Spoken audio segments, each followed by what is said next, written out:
আমিও ভিডিওটা একটু মজা নেওয়ার জন্য বানাইলাম আর কি। ইদানিং একটু বন্ধ হয়েছে তো, আবার ভাইরাল করার জন্য ভিডিওটা করলাম। দেখি ওদেরকে আর একটু ভাইরাল করে দিই আমি।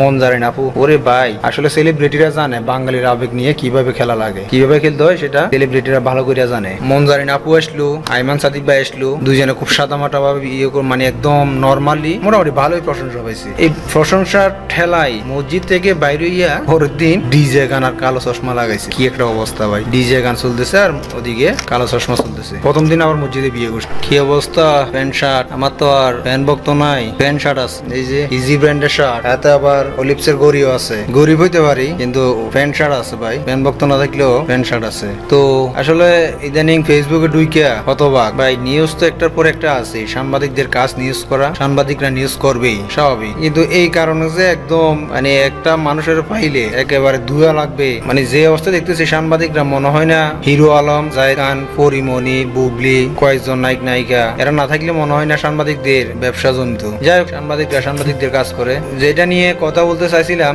ইদানিং দেখতেছি আপনার ফেসবুকে মানে এমন কিছু ঘটনা এত বেশি ভাইরাল, এত বেশি আলোচনা সমালোচনা হইতেছে, অথচ এগুলার পিছনে যে আরো কিছু বিষয় মানে হারিয়ে যাইতেছে, এদিকে কারো নজর নাই। প্রথমে বেশি দূরে যাব না, বেশি আগে তো বেশি দূরে গেলে আবার হিরো আলম, পরিমণি, জায়েদ খান এরাই চলে আসবে, ওই জন্য অত দূরে যাব না। এই শ্রীলঙ্কার সাথে যে বাংলাদেশের ম্যাচ, বাংলাদেশকে মানে যে মারছে সেদিনের ঘটনাটা নিয়ে মোটামুটি অনেক ট্রোল হয়েছে। সাকিব আল হাসান আপনার বাংলাদেশে আসছে শোরুম উদ্বোধন করার জন্য।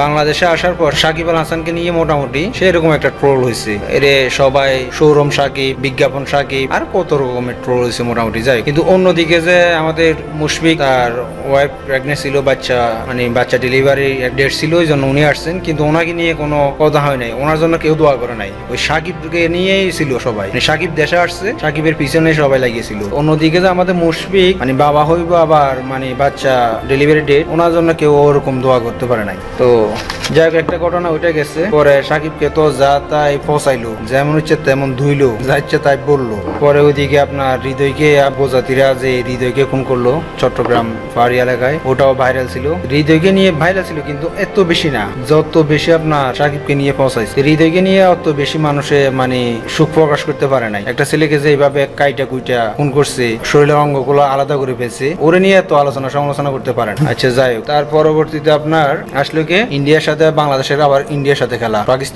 শ্রীলঙ্কার সাথে ওটা তো শেষ, পরে ইন্ডিয়ার সাথে খেলা। তো ইন্ডিয়ার সাথে মোটামুটি এমন খেলা খেলছে, ওইখানে আমাদের সাকিব আল হাসানও মোটামুটি ভালোই খেলছে। আর লাস্টে তো দেখছেন আপনারা, লাস্টের বলগুলো মোটামুটি ভালোই ইন্ডিয়াকে একদম মানে কি বলবো, এটা অনেকে লাস্টে বলতেছে এশিয়া কাপ না জিতলো, ইন্ডিয়ার সাথে জিতছে, এটাই ঈদ মোবারক। তো ভালো, এটা অনেকে খুশি হয়েছে, অনেক ভাইরাল হয়েছে, এটাও মোটামুটি ভালো একটা জয়লাভ করছে। তারপর আচ্ছা, এটা যাওয়ার পরে আপনার সাকিবের যে ভালো খেলছে, সাকিবকে কিন্তু তার আগে ওই যে শ্রীলঙ্কার সাথে যেটা খেলছিল ওটা নিয়ে ট্রোল করছে বিজ্ঞাপন সাকিব। যখন ভালো খেলছে তখন আর সাকিব নিয়ে আর অত কথা হয়নি, মানে সবাই চুপ হয়ে গেছে। তখন ওই বাংলাদেশকে নিয়ে কথা হয়েছে, কিন্তু সাকিবকে নিয়ে আর কোনো কথা হয় নাই। আচ্ছা, এগুলা গেছে, আর যাই হোক, এগুলা তো সবই গেছে। এরপরে আসলো বাংলাদেশে একটা নতুন ব্যক্তি। তো হেরা আমি এর নাম কি দর্শন লাভার বলবো নাকি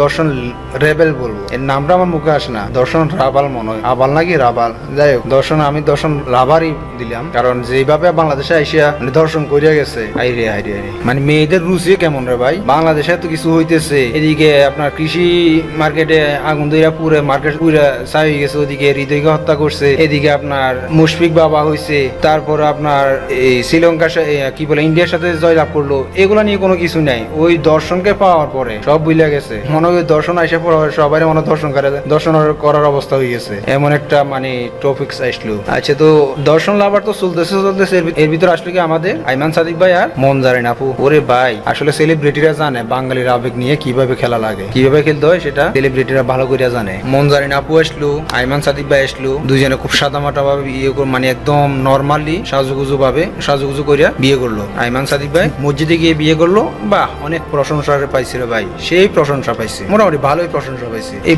প্রশংসার ঠেলাই মসজিদ থেকে বাইরে হইয়া পরের দিন ডিজে গান আর কালো চশমা লাগাইছে। কি একটা অবস্থা ভাই, ডিজে গান চলতেছে আর ওদিকে কালো চশমা চলতেছে। প্রথম দিন আবার মসজিদে বিয়ে করছে, এইটা গেল। এর ভিতরে কিন্তু আমাদের ক্রিকেটার রুবেলের বাবা মারা গেল, এর খবর নাই। বাঙালি এমন একটা মানুষ, দেখেন এই যে শ্রীলঙ্কার সাথে বাংলাদেশের হারের পর থেকে কতটা টপিকস, আমি অতি মানে খুব দূরে যাইতেছি না, দূরে গেলে তো ওই যে বললাম না, হিরো আলম চলে আসবে, জায়েদ খান চলে আসবে, পরিমণি চলে আসবে, অত দূরে যাচ্ছি না। এই যে কয়েকদিনের মধ্যে যেটু মানে ফেসবুকে মানে এত বেশি আলোচনা সমালোচনা হচ্ছে, সেটা হচ্ছে কি আপনার সাকিবকে নিয়ে ট্রোল হইলো, আইমান সাদিক ভাই আর আপনার এই মনজারিন আপুকে নিয়ে হইলো, তারপর এই যে দর্শন লাভার হেরে নিয়ে হইলো। অথচ এর ভিতরে ক্রিকেটার রুবেলের বাবা মারা গেল।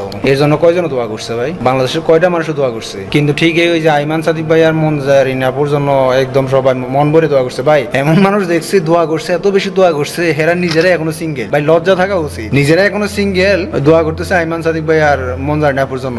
কেমন নেই লজ্জা ভাই? নিজেদের বিয়ের খবর না আরেকজনের বিয়ে নিয়ে নাচানাচি করতেছে ভাই। আসলে আমাদের বাঙালির এত বেশি আবেগ, মানে আবেগ রাখার জায়গা পায় না ওরা। যাদের এত বেশি আবেগ, আবেগের ঠেলায় মানে মোটামুটি আপনারা ওই যেটা দরকার নাই, যেটা অপ্রয়োজনীয় সেটা নিয়ে তো ভাইরাল করেন। তো তাদেরকে বলতেছে ভাই কাজ কর্ম না থাকলে আমার এইখানে আইসা এই আমার লাইব্রেরিতে আইসা পড়ালেখা করেন, একটু জ্ঞান অর্জন হইব। তারপরে এরকম মানে ফাউল নিউজ গুলো নিয়ে তো নাচানাচি করে লাভ নাই, নাচানাচি করিয়েন না। তো ঠিক আছে, সবাই ভালো থাকবেন। আর ভিডিওটা যদি ভালো লাগে একটা লাইক মারিয়া একটা ফলো করে দিয়েন। আমিও ভিডিওটা একটু মজা নেওয়ার জন্য বানাইলাম আর কি। ইদানিং একটু বন্ধ হয়েছে তো, আবার ভাইরাল করার জন্য ভিডিওটা করলাম। দেখি ওদেরকে আর একটু ভাইরাল করে দিই আমি। আপনাদের আপনারা মন্তব্য করলে আর একটু ভাইরাল হবে। তো আপনারা কে কোথায় থেকে দেখতেছেন একটা মন্তব্য করে যাবেন, এবং তাদের জন্য আমার জন্য একটা উপদেশ দিয়ে যাবেন। তারা মেনে না চললেও আমি মেনে চলার চেষ্টা করবো ইনশাল্লাহ। তো সবাই ভালো থাকবেন, আল্লাহ হাফেজ।